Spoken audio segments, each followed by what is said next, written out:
expand the leadership base of your church. Until you grow the leadership, you're not going to grow the organization. Not just your leadership, but you have to grow the leadership teams of your church. There's 4 diagrams on there. It's really pretty simple. Most churches look like this upside-down triangle, where all the weight of the congregation and the ministries rest on a small little point at the bottom, which is the pastor or the current leader of the church.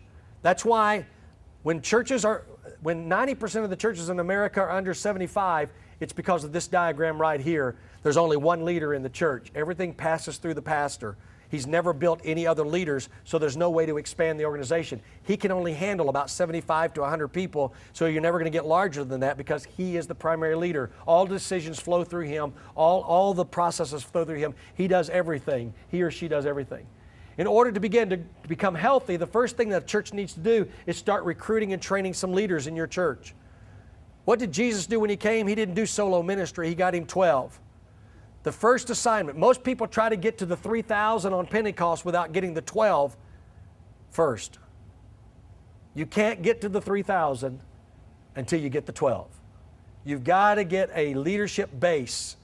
This is more than just saying we got elected deacons or elders in our church. I'm talking about leaders of ministry, leaders who are mobilizing the church and empowering the church to go forward. Thirdly, the more you expand your leadership at the bottom, see the arrows pointing out? The more you expand the leadership of your base, the more you release growth potential.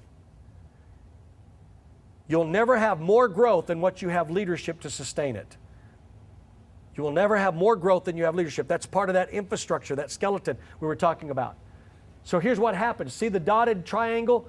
The more I expand the leadership at the bottom, the more new ministries can be started.